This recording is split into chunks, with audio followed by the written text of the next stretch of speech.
C lygos čempionų komandos treneris Antanas Vipartas. Antanai, sakyk, kokios nuotaikos po finalo? Geros nuotaikos, iš tikrųjų. Visi džiaugiasi, nes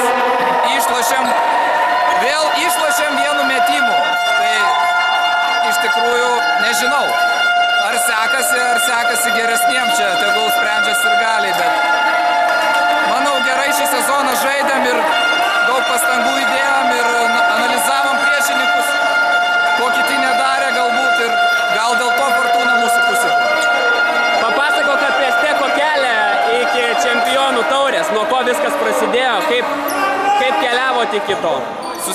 Susibūrė tokių bendraminčių būrelis, norintis sportuoti ir siekti rezultatų ir po truputį, kaip žinot, per 3 metus pavyko vis sustiprinti komandą, intensyviai dirbti ties to klausimu, nes tikrai, manau, rimtai tą darėm ir tiesiog šį sezoną jau gavosi toks brandolys, kad gali jau manėm net žaisti ir B lygui, bet tiesiog aš vyrams sakiau prieš sezoną, laimėkim C lygą, tada galvosim kažką tais ir po truputį keliavom, nei vieno priešininko nenuvertindami ir kaip matot, pavyko.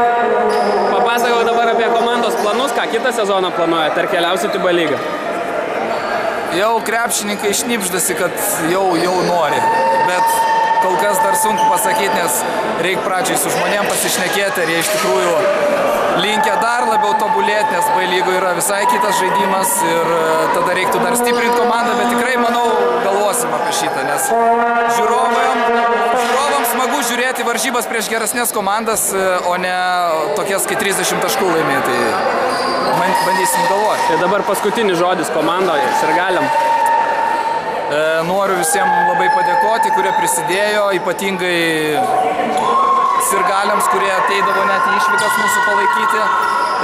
Taip pat padėkoti Gyčiui Šūkiui, kuris iš tikrųjų yra idėjinis vadas šitos komandos, jisai organizuodavo visas treniruotės, taip pat tiem, kas filmavo, fotografavo ir visaip kitaip prisidėjo. Labai daug žmonių prisidėjo prie šitos pergalės, tai aš manau, kad visiems labai ačiū iš tikrųjų.